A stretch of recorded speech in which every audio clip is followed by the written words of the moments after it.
Hello guys, for today's video ay magluluto ako ng sinigang na bangus at nakapamalingki na nga pala ako guys.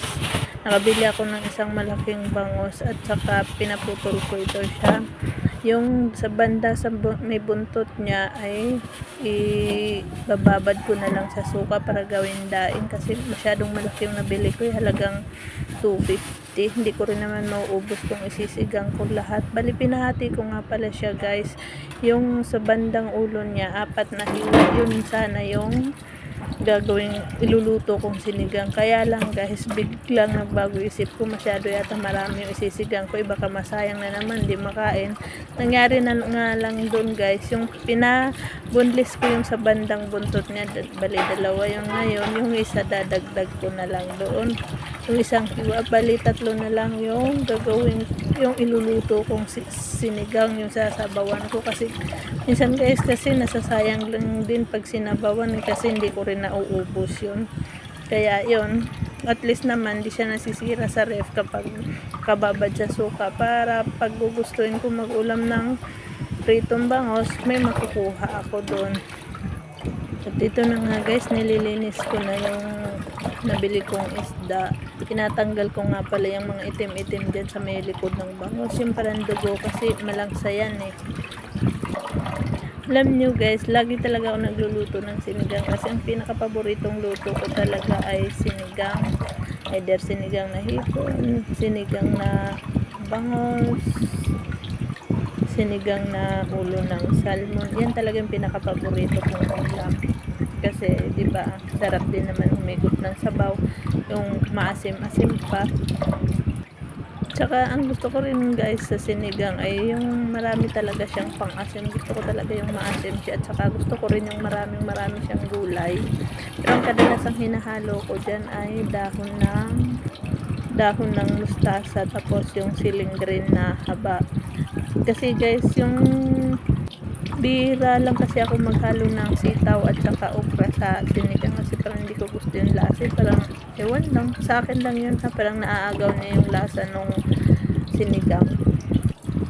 At yun na nga guys, ito na nga, kinakaliskisan ko ulit yung pinakaliskisan ko na yan sa may banda sa ulo niya, yung katawan niya guys, pero may mga natira pa rin, kaya yan, inulit ko na lang. Pero yung sa bandang buntot niya guys, yung pinabunlis ko, hindi ko na pinatanggalan ng kaliskis yan, kasi pag tinatanggalan kasi ng kaliskis, pag piniprito nadudurog, mas maganda kapag may kaliskis siya para di nadudurog. At saka parang hindi as in yung pag pinirito mo na tumatalsik yung mantika, alam naman natin ng bangos talagang pag pinirito mo yan, grabe yung talsika ng mantika na yan. Lagi na nga ako napapaso dyan pag nagpaprito ako ng bangos, kaya pagkalagay ko talaga yun sa kawali, diretso talaga takip, kasi kahit kalilinis mo lang ng kusina yun, pag nagtalsikan yung mantika doon, ako. At ito na nga pala guys yung part na idadaing ko. Bali nilagyan ko na siya ng bawang, paminta, suka at saka pampalasa, magic sarap. Saka nilagyan ko na rin ng konting asin. At ito naman yung isisigang ko. Bali 3 piraso lang yan. At hinanda ko na nga rin pala itong kamatis, sibuyas, luya at saka bawang kasi igigisa ko siya. Saka meron na rin ako dito dahon ng mustasa at saka siling haba. At isasalang ko na nga ito pala guys. Nagpa-init na nga pala ako ng kawali at saka nilagyan ko na rin ng mantika. Kaya lang napasobra yata ang lagay ko ng mantika, napadami. Alam naman natin di maganda rin sa sabaw kapag masyadong maraming mantika. Kaya ito, dinawasan ko na lang.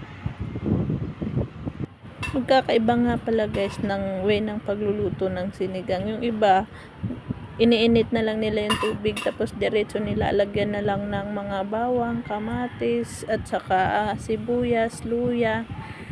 Tapos di na ginigisa, pagkakulo ng tubig nilalagay na lang yung isda, or minsan inuuna yung gulay. Tapos minsan naman nakikita ko inuuna naman nila yung isda. Pero minsan din guys ginagaya ko yun. Kaya lang para talagang narealize ko mas masarap talaga pag ginigisa mo muna yung mga yung luya, tapos yung bawang, sibuyas, kamatis bago ko siya lagyan ng tubig. At doon pag kulong-kulo na yung tubig, tinitimplahan ko na siya ng asin. Tapos Asin nga rin pala guys ang ginagamit ko sa pagluluto. Hindi ako gumagamit ng patis. Ewan ko talaga, hindi talaga ako sanay gumamit ng patis. Tapos yun na nga guys, pag kumukulo na yung tubig, saka ko doon nilalagay yung isda. Tapos inihintay kong maluto muna yung isda bago ko na nilalagay yung mga gulay. Pero marami talaga ako nakikita, inuuna muna yung gulay bago yung isda. Or minsan naman sabay-sabay. Ganun talaga guys. Magkakaiba talaga. Pero isa pa rin ang kinakalabasan ng sinigang.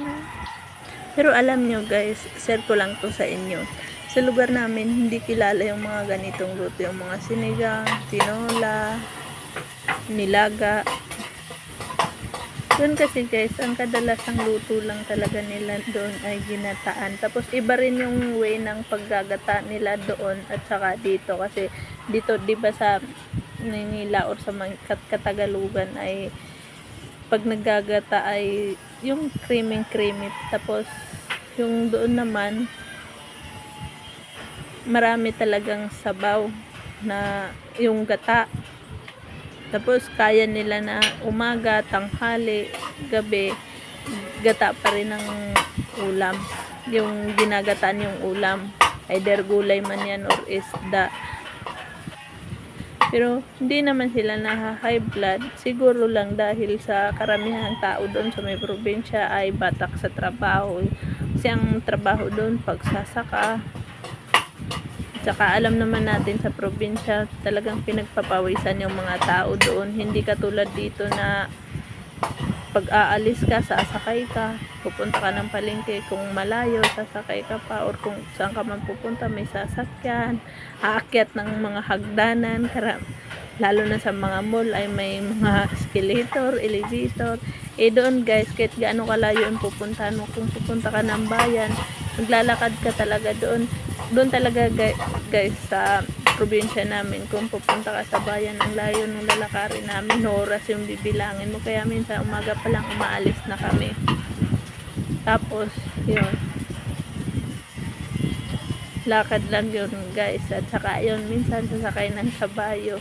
Pero sa ngayon guys, unti-unti na rin nalalagyan ng kalsada yung mga lugar namin doon. Wala lang, nakwento ko lang. Siya nga pala guys, pasensya na kayo sa pagbo-voice over ko kasi sinasanay ko pa yung sarili ko. Hindi pa ako as in marunong mag-voice over eh.